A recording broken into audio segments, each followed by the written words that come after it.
Chairman PTI barrister Gauhar ने कहा है कि बानी पीटीआई से मुलाकात नहीं करने दी गई। मुतअद्दिद बार अदालतों ने मुलाकात करवाने का हुक्म दिया। 18वीं तरमीम के दौरान भी मुख्तलिफ आर्टिकल्स में तरामीम की गई।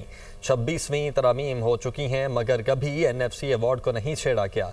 अभी सारे सूबे अवार्ड के मुंतजिर हैं। वो डयाला जेल के करीब मीडिया से गुफ्तगू कर रहे थे।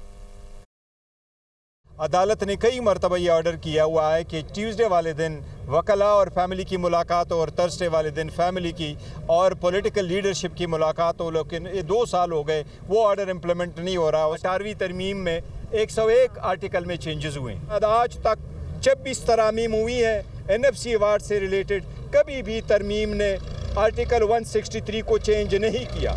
अभी सारे सूबे 11वीं अवार्ड के मुंतज़र है। हुकूमत बिल लेके आएगी, अभी तो खदुखाल किसी ने देखा नहीं है। इस वक्त हर मुहिब वतन पाकिस्तानी ये कह रहा है कि सारे स्टेक होल्डर अपने तलवारें अपने नियाम में रखें और एक एक स्टेप पीछे हो जाए, हट जाए। ऐसी सूरत हाल में इश्तियाल अंगेज़ वीडियो दिखाना, उसके ख़िलाफ़ स्टेटमेंट देना, स्पेशली इख्तियार वली साहब की तरफ से, जो मैं समझता हूँ कि रिस्पांसिबल आदमी है, उसको एक रिस्पांसिबल स्टेटमेंट देने चाहिए।